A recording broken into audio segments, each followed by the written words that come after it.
Hello, everybody. Um, Housekeeping from my end is basically Abina has just actually done it, which is fantastic. Um, this is such a big topic. Like, I don't think we could have picked a more broad webinar title. I can't cover everything in an hour, so you guys have been good enough to give me an hour of your time. So let's make it work for you.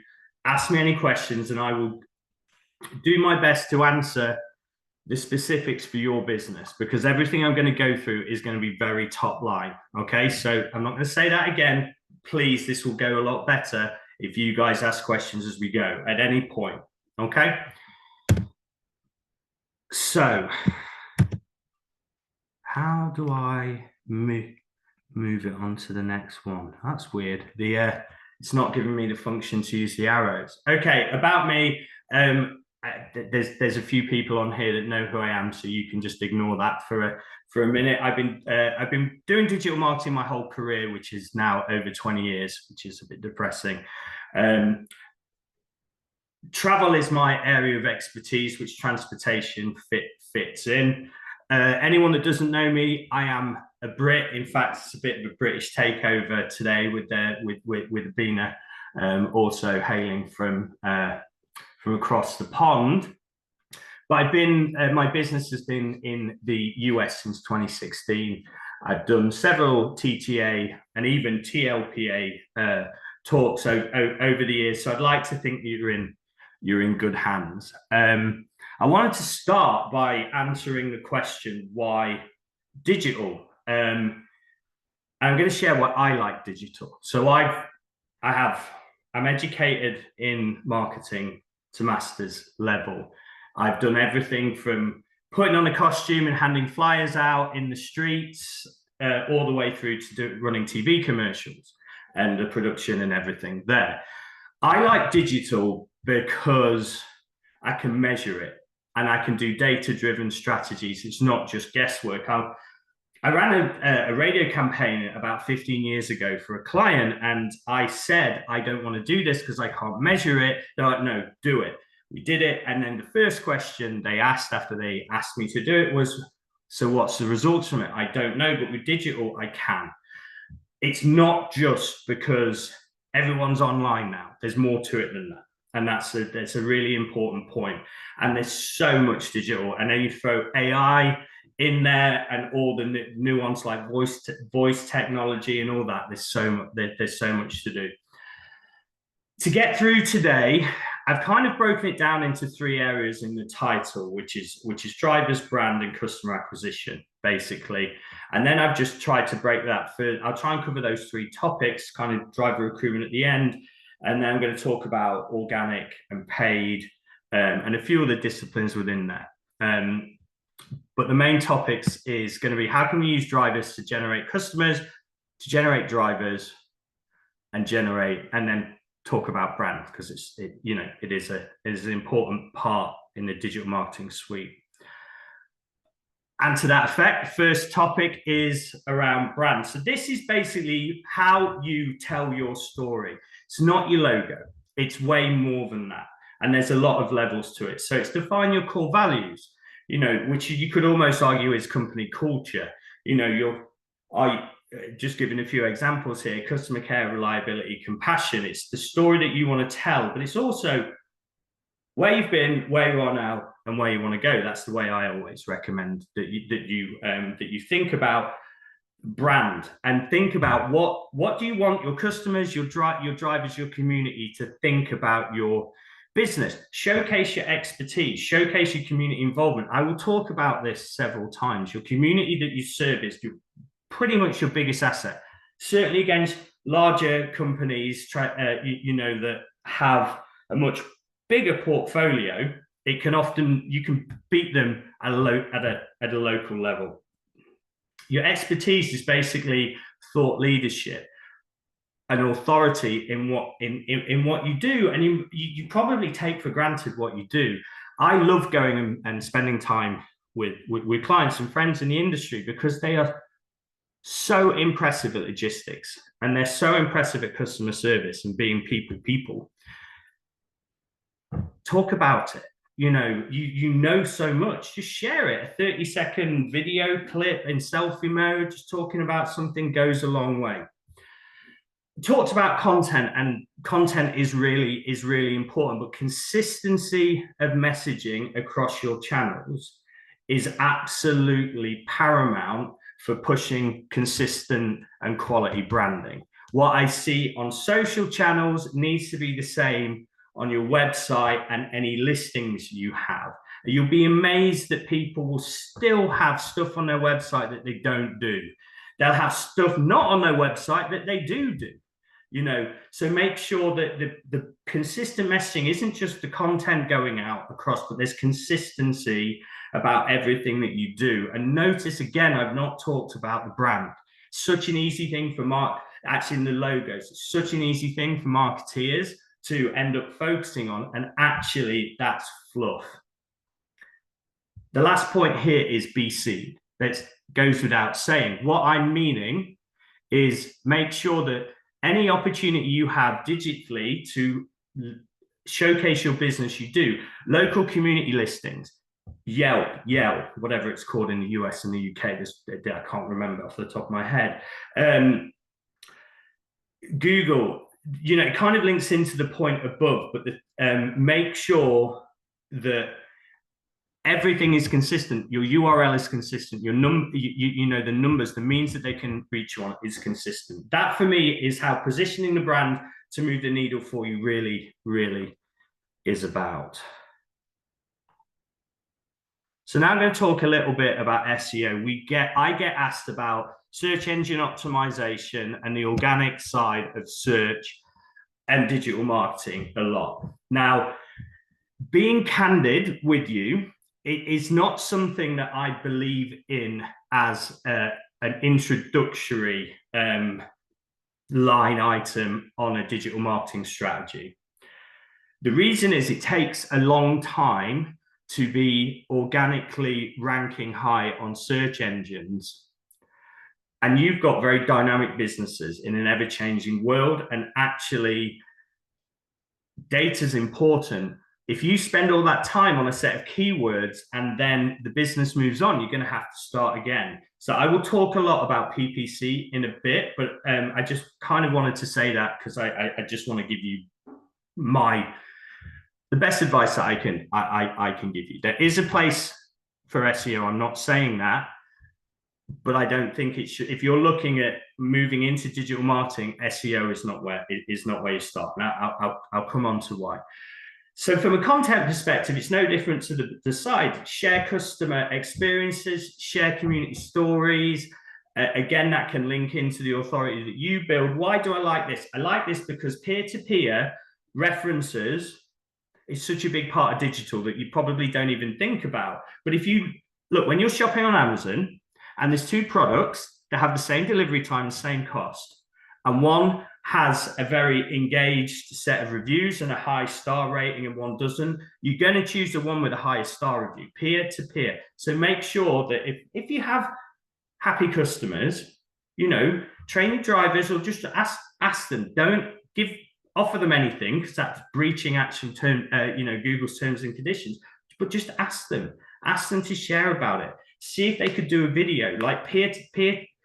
It is influencing people's decisions. This is why I'm talking about this. And it's not necessarily an SEO thing. It's just good practice. Blogs and case studies for credibility is also good content for SEO. And now let's go into the main thing. So 101 for SEO, you need to pick your keywords. I'll come back to that. In fact, I'll talk about keywords now. So first things first, don't just assume that you know what people are searching for. There are tools within Google or there's third-party tools like SEMrush that will actually tell you what people are searching for. And they'll tell you what people are searching for in the context of your website. It will scrape your website. Now, you need to have your website up to date, reference the point above to make sure your website communicates what we do. And I'm going to talk a little bit about AI and how that has become more relevant. Excuse me, guys. Sorry, I got the back end of COVID, so which is why it was cancelled last week, so I couldn't speak. So sorry about that too. Keywords. So you use a tool to see what people are search intent is. You can get the data month to month, how many searches there are within a geographical area if you want, or you could do it across the whole of the US. But then you can see what people are searching for. They are the search terms that you need to focus on. And then basically there'll be some that might have 10,000 search results a month. There might be some that have 5. Obviously, you're going to go after the one with 10,000, but you may actually want to go after the one at 5, because you can also look at how competitive these keywords are from PPC, which is relevant to SEO. So once you've figured out your keywords, you just need to make sure that that's featured in the content that you're uploading, the meta tags for the images that you put in. You just say this to whoever's doing your website. So then you need to look at backlinking and listings. This is proper kind of SEO 101. So please, this is incredibly basic, and there's more complex stuff, but that's very nuanced to each individual. So I'm not going to go through that. Backlinks and listings, there are websites out there that you can use. Fat Joe is one. Listings is basically, I mentioned it before, it's just making sure that anywhere that's possible online for you to talk about your business, you have a listing on. Backlinkings is basically just, is there a hyperlink between a website and your website? Google doesn't just look at your website, it looks at the web underneath it. And if there are other websites feeding to yours, it will give you an amount of their authority, which is why backlinking is so crucial. And then just a simple one, dead easy for you to do. You guys can do this straight after. Google has an algorithm which basically just says, this is what we want a website to look like. If it's like this, we will give it more authority. It's not the only thing. SEO is the sum of many things, but this is an important, simple one that you can do. Just go into Google, put SEO checker, put your URL in, and it will pull the things that are good, the things that critically need dealing with, and the stuff that's okay, but if you did, fix it. And it just spells out all the technical changes to your website you need to do. Give it to the person who looks after your website. They can make them, and that's something you should do every few months. That's what you do with SEO, basically. There's a lot more to it, but it is the organic rankings on search engines. Now, let's talk about customer acquisition. I have yet to meet a client that doesn't want more customers. So I'd like to think that this is an important slide through this. So customer acquisition tactics, again, there's a lot. I'm keeping this to purely digital. There's a lot more that I have kind of in my playbook here. Some of the people on this that know me have probably heard me talk about this, but I'm just going to talk about the digital side of things.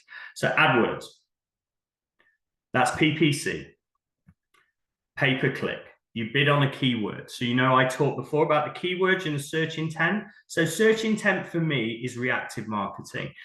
It's an open door. If somebody is searching for a product that you have and they click, and your website should be coming up, and they click on it, and then you can do hopefully a transaction with them, at the very least quote. So I would always have this in my digital marketing strategy alongside a well-maintained, easy, simple website with some good call to action and some basic social media. That's the absolute basics that every business should have. Going on to PPC, I'm going to link it into how it can help with SEO. With PPC, you can spend small amounts of money and you can just split test. You can A/B test, target this, target that, see which one gets the best results, and then split test and constantly optimize. But what you'll end up with is data to know which keywords will yield what business. So then you just focus on them.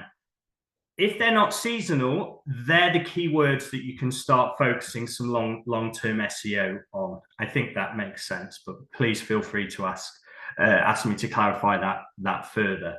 I put optimize Google My Business here. I have already talked about optimizations of business listings, but there's a lot you can do on a within Google My Business. You can post imagery. You can update descriptions and keep doing that. You know, the housekeeping with Google My Business will help organic and paid digital marketing. Facebook and Instagram ads for targeted demographics. So this is what I call proactive digital marketing. These aren't people searching for what online, so there's no search intent. But if you know who your customers are, where they live, what their interests are, or any other key identifying characteristics that aren't protected characteristics, and I can go into that more detail if someone wants to ask me about that. But you know, if I want to target people of a certain age that live in a certain area that maybe have you know, transportation requirements, maybe it could, you know, I'm trying to avoid talking about the protected characteristics and just thinking NEMT. You know, just a random example, if I want to target people that love flannel shirts that are 42, British, I could target that. So relevant to your businesses, maybe if some people could ask how they could use Facebook or Instagram, I can give you specific examples rather than inventing something random. But it's important that you have the search intent, the reactive marketing, but then you also go and proactively target people. But bear in mind, it might be a product that they don't need right there and then, and it's just making an impression that falls more into awareness. But if it's something that isn't necessarily time specific and you're targeting people that already have some characteristics that lend themselves to your transportation company, then you absolutely can target those people, and I would do that. I think something that I always encourage is you don't just want to talk about the same thing over and over again. Sometimes it's about positioning the same thing, but in a different way. So I will take my kids walking quite often. And yesterday, I took them to the same place I've always gone, but when I Googled, you know, walks for kids nearby, this place that I always go to had a Halloween special. It was the same walk. There was just some pumpkins hanging up and there were some skeletons kicking around. Point is, that was a seasonal presentation. That was a seasonal promotion offering the same thing slightly differently. And I went. I can't think of a better example of that. Again, you'll see me talking about you see I've mentioned showcase testimonials and success stories. That peer-to-peer stuff helps with customer acquisition. You know, at the end of the day, if two businesses are exactly the same price, and you'll look, these points of differentiation. If you've got a ton of happy, authentic customers with authentic content talking about how awesome your business is, and the other guy or girl doesn't, you know where you're going to go. So I think that makes sense. Have a look at your customer journey. So what I mean by customer journey is basically when they first see something all the way through to becoming your customer. Basically, marketing 101 best practices have as few steps as possible, because each extra step equals attrition. Okay, that's something that I will talk about when we talk about driver recruiting as well. So optimize by making it as easy as possible. You can look at the aesthetics of the website. When they come on, is there a call to action? The call to action is, how do they do business with you? What's the thing you're trying to get them to do? Now, in the case of customer acquisition with digital marketing, you send people to your website, or maybe natively within Meta or LinkedIn, where they may fill their details out within it. But basically, it's finding people, then where do they go? Now, there are booking functions out there. Your dispatch companies will have them. There's some third-party ones that are integrated. A booking function could just be a job form with a few lines, name, number, email, whatever. It doesn't matter. The point is that you need to give people the ability to seamlessly do business with you. So have a look at your websites. If you were on there, how easy is it for me to do business? Even just look at Uber's functionality. You know, they are who they are. They're here. I don't mind talking about them, but it's easy to do business with them, and the technology is there for you guys. So I think customer journey is important, having a booking function. But then I'm going to talk a little bit more about tracking, and then I'm going to come back to AI. I think that will flow better. So as a digital marketer, what I want more than probably anything, the most important thing is the results of our activity. at the beginning of this, I talked about the issues that you can have in a non-digital marketing from a tracking perspective. So tracking is basically just the data that comes out on the back. We will always look at click-through rate, cost per click. So how many people see it, see our ads, and how many people actually click on them. That's the click-through rate. And there'll be a cost associated to that if it's paid. Then it's conversion rate. So a conversion is what we call people clicking on that call to action. So generating a lead.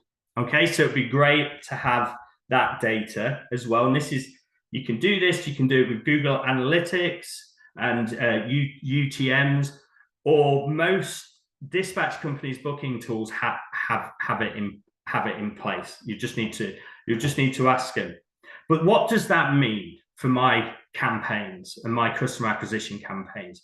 What it means is I can see which channels are actually moving the needle more than others to put more weighting into that. PPC might be doing great, but social might not be. So that's number one. Number two is within each campaign, we can look at the bits that are churning out the results. The results isn't just the number of leads we generate, it's also the conversion rate of lead to sale or customer, but also the value of those transactions. And it's really important if you've got two campaigns and you can't see the value of the bookings, but one's churning out 100 bookings, but one's churning out 10 bookings. If we don't have that information, we'll always gravitate to the 100. But that 100 might be tiny trips. It might be for, A to B, 10-minute trips. And those 10 might be inquiries for a transportation contract for some employees 5 days a week, twice a day. That's a lot more money. So it's important you have that. So when you're running any digital, make sure that you are optimizing that customer journey, but then you're tracking it the whole way so you can get the data to optimize. That's how you make it work. That's how you get great bang for your buck. And I kind of talk about that on the next slide, but I've already covered that. I just want to mention AI. I know that somebody, I get asked about it a lot, and I'm going to talk about how Google launching AI has affected things. And this is something I'd just like you all to think about. So a lot of people's websites are maybe third iterations from when they started. And about a decade ago, SEO gave a lot of value to repetition of keywords and actually putting stuff in the content and the copy that might not actually be relevant to your business. People won't change their copy of their website often.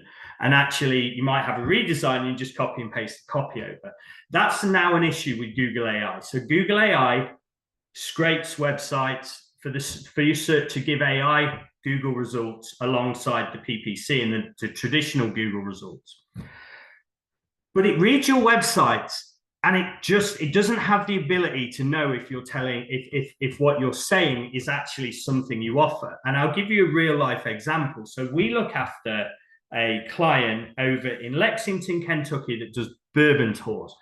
And we run his PPC, and we also work really hard on, and I'll go into this because I think it's relevant. This is slightly more complex. So with PPC, you don't just bid on keywords, you can also put your negatives in. These are either words or phrases, long-tailed, short-tailed words that we don't want our ads to appear on. Okay, so that is how we stop getting loads of traffic that isn't relevant. And then all of a sudden, out of nowhere, he started getting phone call after phone call after phone call, as if he was the distillery that he was sending it to, and he didn't know why. So he thought that we'd messed up our negatives, so we've not touched them. Basically, these were coming from Google AI searches, which appears at the top, because he had some copy on his website that basically was built with that in mind years ago. So we went in and changed that copy, and then that stopped. So Google AI is now a search term. And so something I just want to mention to you all, because that's really important in case any of you started having a load of random calls that you never used to have, it'll be because Google AI is picking something up on your website that isn't necessarily relevant to your business. Kind of close the loop on what I said earlier about making sure that you have everything in play. You sort of to your website and your social channels, etc., is up to date with saying what it is. There's another guy over in New Jersey who has a fleet of motor coaches, and he started getting per seat trips, basically what Greyhound offer. And it was the exact same reason. So this is just something that I don't think there's a lot of literature on out there. I don't think a lot of people are talking about it, but it's something you can make Google AI work for you just by making sure that your website doesn't have anything on there that it shouldn't, and that what you talk about is absolutely what you guys do. So I thought I would just add a bit of AI that's really relevant to customer acquisition. Tracking and conversions, I've already talked about. Now I'm going to move on to digital marketing for drivers now. But before I do, does anyone have any questions that I can answer now before I move on to a slightly different topic? I guess that's a no. Oh, Brad has raised his hand.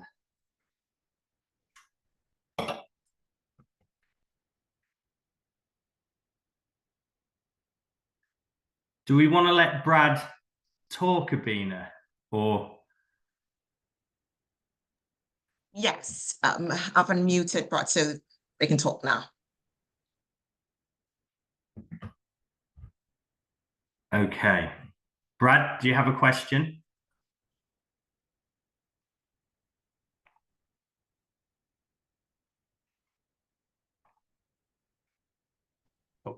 Hello? Hi, Brad. Hi. Quick question. So I'm with Redwood Transportation. Our company primarily does business-to-business work, as well as contract work with government-funded state and local agencies.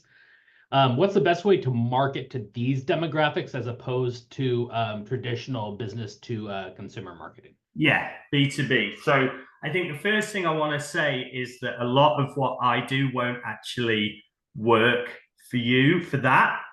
Doesn't mean to say there's not stuff that we can do, but I just think it's important that if you want to generate that business to business stuff, there's probably RFPs involved.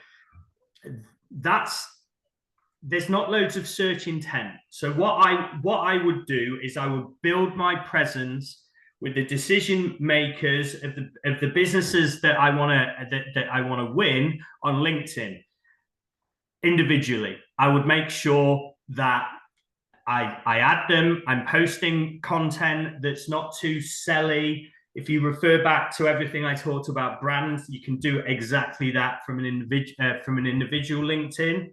Then you can also use search functions to basically search for. You'll know the jobs titles of the decision makers that you're targeting, Brad. Is that fair enough? Yes, absolutely. So you can run searches within your area on LinkedIn, and you can just start connecting with these people. But don't stop there. And this is a tip that I always give people, is it feels good when you post stuff online and people like it, right? It's basically you're just getting a dopamine hit. So what I found works is if you've got a target for a period of time, a few weeks, play the long game, just like their posts over and over again. And then they will start associating their dopamine hit with you. So when you do slide into their DMs or it's time to give them a ring, it just opens that door a little bit more. So that's one thing. Secondly, I would look at your business LinkedIn. I'd make sure there's consistency between what you're posting and what the business posts. But then you can run some ads targeting those decision makers. I'd have a simple form within LinkedIn. I won't send them to your website, where they can just give you their name, an email address, a number, maybe a drop down of what they're interested in, and you run ads to that. And then you just need to make sure that your web and anything else that you're doing is consistent, and it just pushes what it will mean. And just because you're not necessarily running any ads on, say, Facebook, it doesn't mean you shouldn't be pushing the same rhetoric that you're doing elsewhere, Brad. And then I would have a look at the search intent, and I'd see if there are any searches for people that are relevant to those type of contracts that you're looking to win. But if you're doing digital, and I know you asked what would you do marketing as a whole, but this is a digital webinar. There's a load of non-digital stuff that I would do. Feel free to reach out to me afterwards because I can give you a steer on that. But I want to keep this to digital. But yeah, is that enough? Does that answer your question, mate? You did. Good. Okay. Any other questions relevant to your businesses on this side of things before I have to start talking about recruiting? Chase, ask a question. Dan, Devo, Howard, you can normally never shut you up, mate. Anyone? Hey, all right. What's up, Simon? Question around AI, and this really is more of an SEO question, but can you speak to how Google treats, let's say, a blog post that I just generated on ChatGPT and just copy and pasted it straight into my blog and posted it? My understanding is that they have tools that will penalize you for doing that. But if you can add some more color to that, I appreciate it. Yeah, so yes is the answer, but I think actually the answer to this question is that you should never take a ChatGPT written article and slam it straight on there, mate. You know, ChatGPT saves you having to do all that research, but I think even our subconscious can almost tell what's written by ChatGPT and what isn't. So, you know, being candid, Chase, I had all my bullet points and I put it into ChatGPT and said, could you know, any suggestions on this? And what came back, I could tell it was done by ChatGPT, but it did some research for me, which was great. So I think the actual question is, you shouldn't be doing that anyway. You should be tweaking it and making sure that they've got it right. I talked earlier about how AI doesn't get everything. It's still a long way off the learnings and where it needs to be, you know, and that won't really happen until there's enough power to facilitate that. Like Google's building 4 nuclear reactors to facilitate their AI plans. Okay, so we're still a way off that ever not being the case.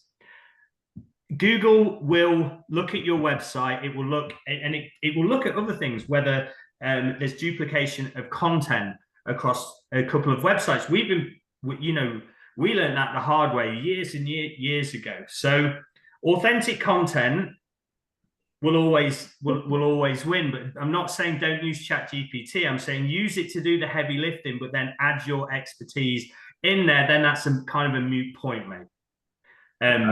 Makes sense. Thank you. I think Howard's. Yep. Hey, Simon. Happy Wednesday. Good afternoon. Hi, mate. As far as AI bots go on a website, what is your thought about those, and should they be used? That's a good question. Is this as in, say, a chat bot where you can have a level of interaction if you have an inquiry, Howard? Correct. Yes. Okay. Yeah. I'm not against them. Personally, I wouldn't do it because, and that's not actually based on digital marketing textbook. It's just they do my head in. All I want to do is speak to a human. So, but if it's specific information and it can work well and it won't lead to customer frustration, absolutely, mate. But if it's something that it's a bit more of a gimmick than it's actually moving the needle for my customer journey, then I would stay away. There is a time for AI. You know, voice AI is great. You all want automation. You want as much automation as possible so you can pay as little in labor as possible. I get that.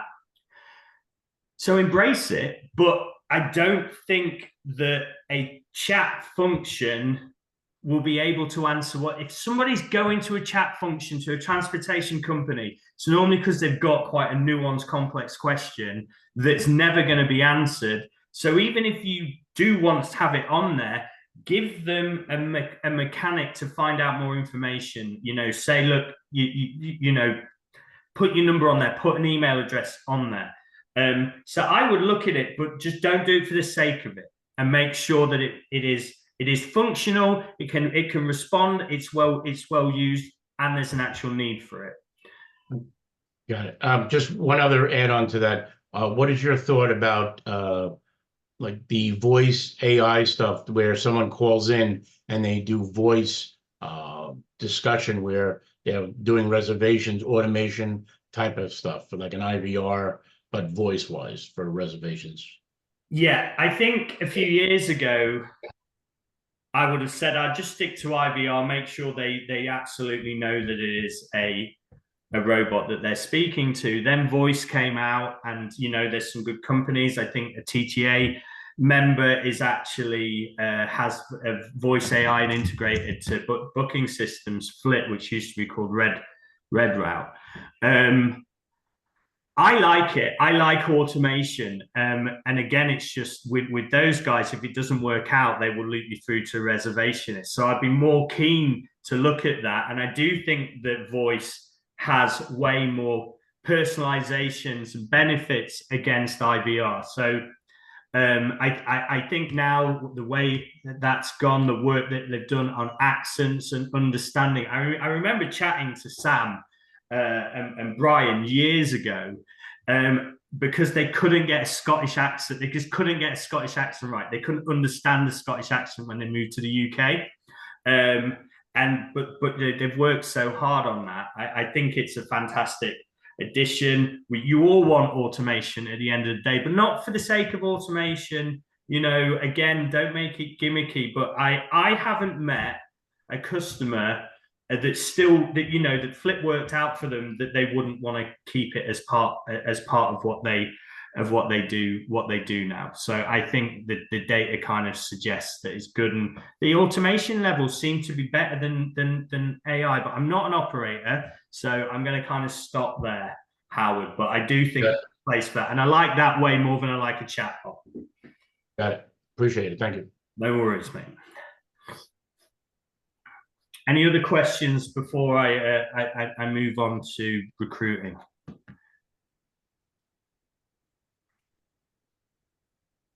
Okay.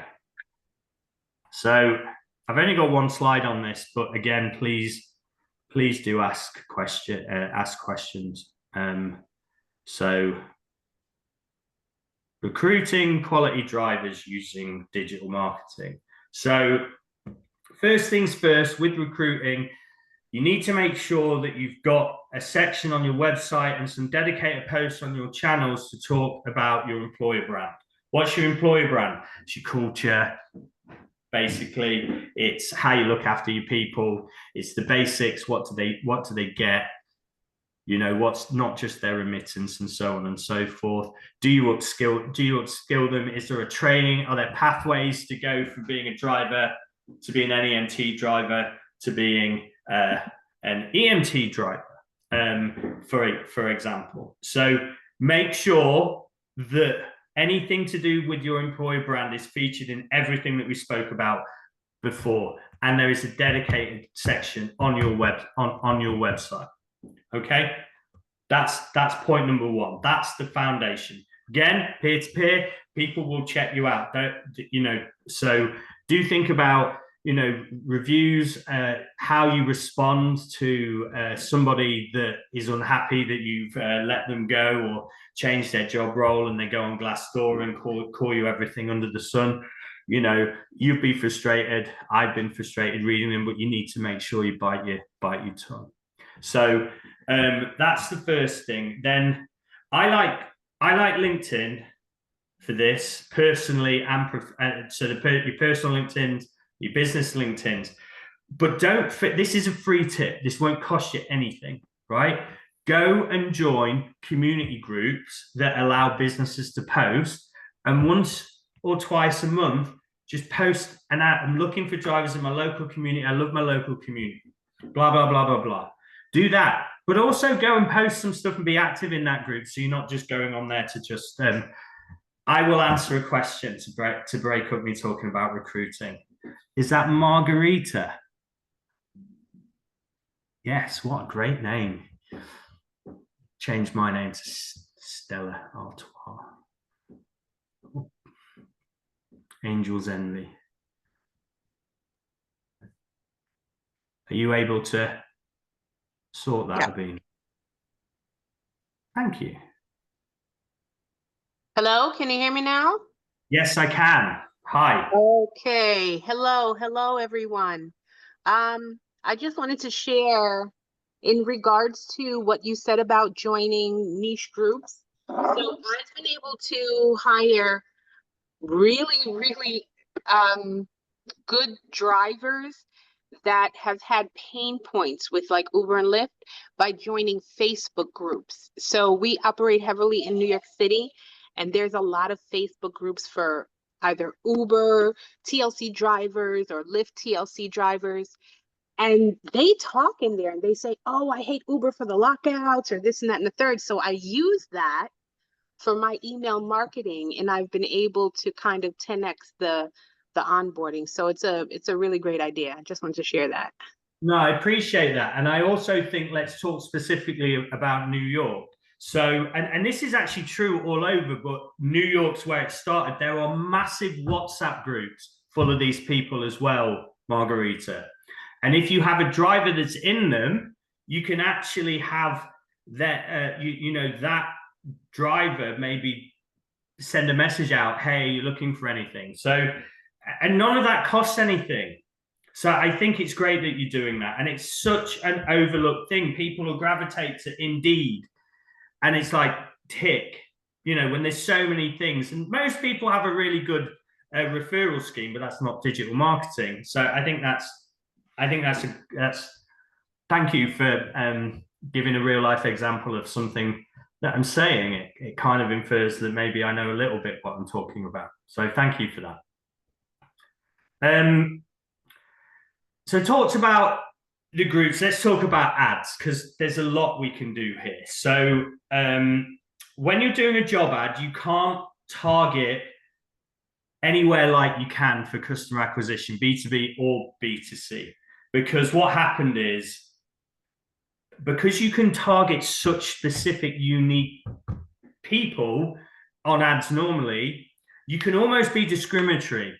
And that was just deemed to not be a good thing, which makes sense, but I'm not going to go into anything political here. So I can only target in quite a wide radius, because especially in the States, communities, because of the size of the land, it's not like the UK where we all live on top of each other, so communities will be, so you can target a community based on ethnicity or affluency by having a small radius in the US. So they've made it big. So that is one problem that you need to overcome. Just remember that you can't target based on age, sexual orientation, gender identification, disability, race. I don't know if I meant, ethnicity, same thing. So you can't target on any of those things, any protected characteristics.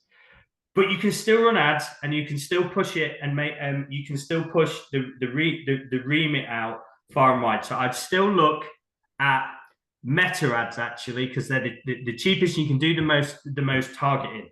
If you have a database of previous drivers, you can throw that into Ad Manager. You can create what's called a custom audience. Based on that data, they just match emails and cell numbers with accounts. But then you can create a lookalike audience, so you can then target people like those people, and that's you can do that.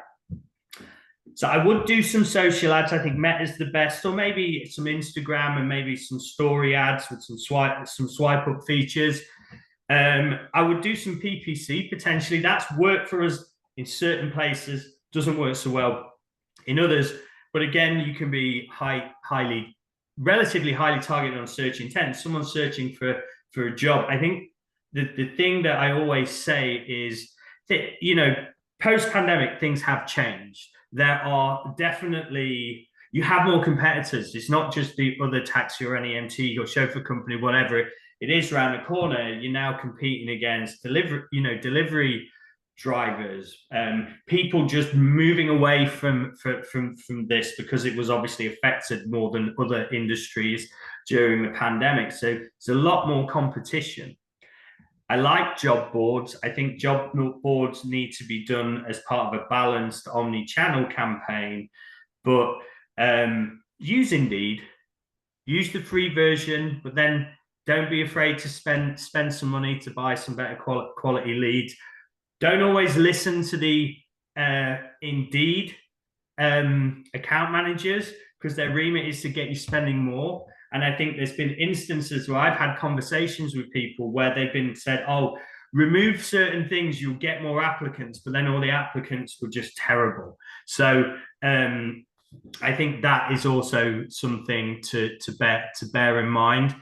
There's a place for ZipRecruiter. There's a place for Monster. There's a place even for Craigslist.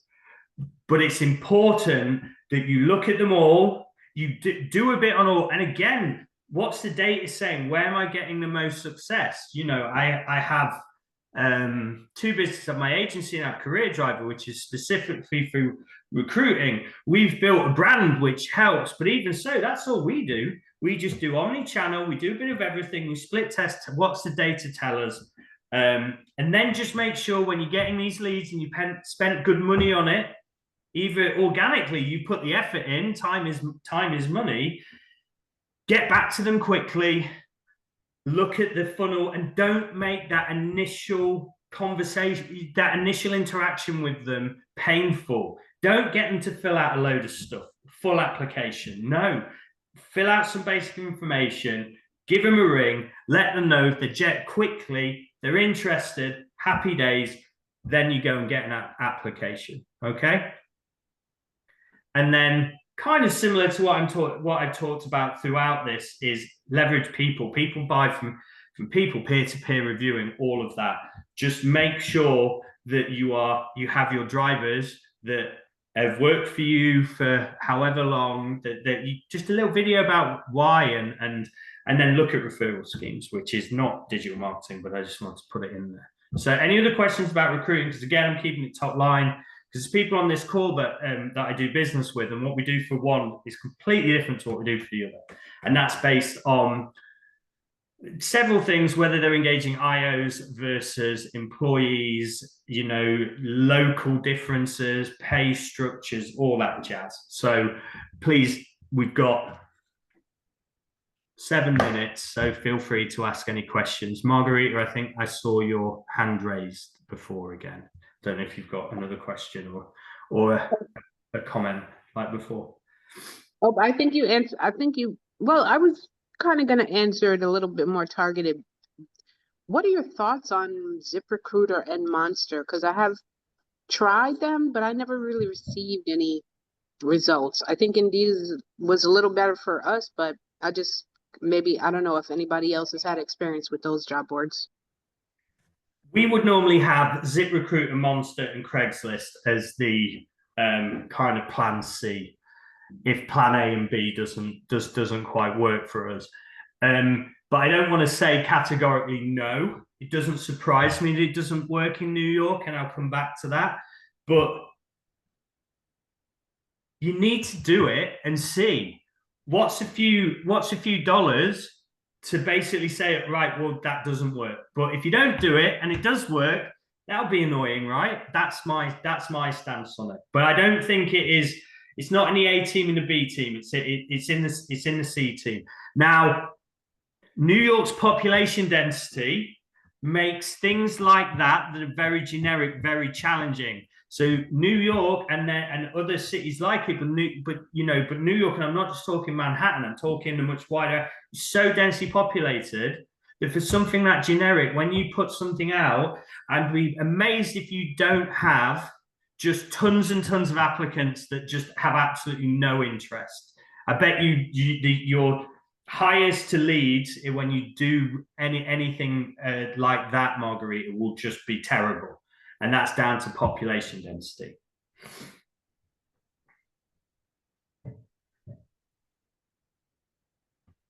I guess that was a statement, but it was trying to be a question. I'd be interested. Oh, I'm sorry. I didn't realize it was a question.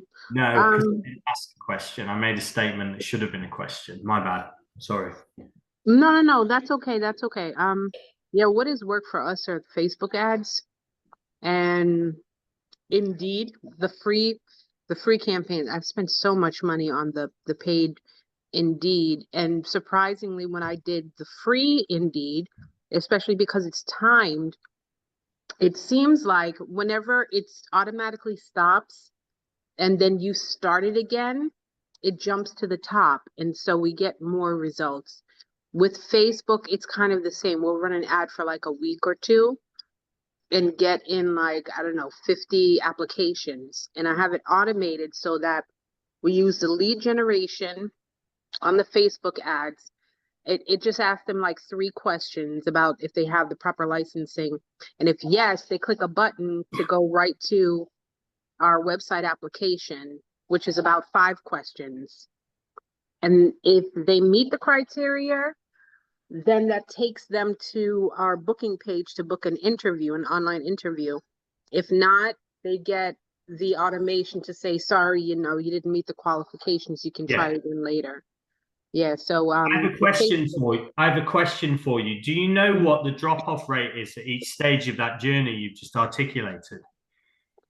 Drop-off rate. I've never looked into that, but I can check the CRM for the report.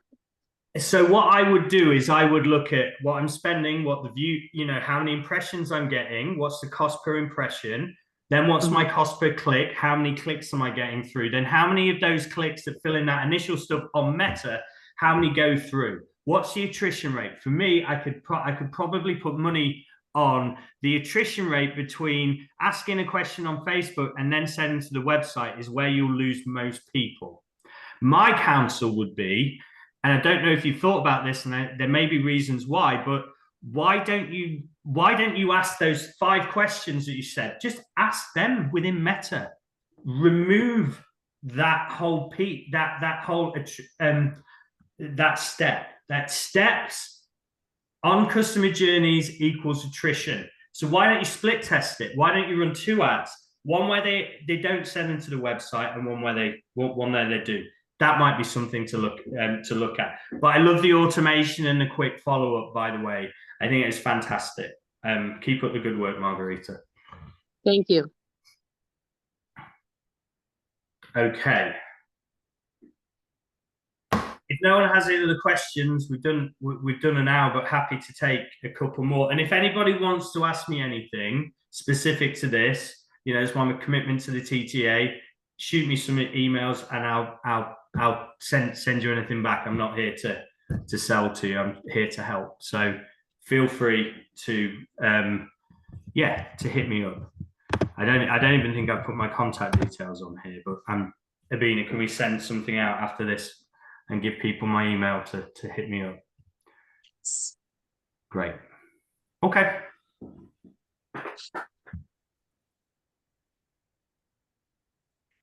Well, I think that's it, unless anyone's got anything else to say. Thank you for giving me an hour of your time. I hope it was useful. It's always hard to do such generic topics, but please do send any follow-ups. I'll give people as much or as little support as they need on the back of this. Okay?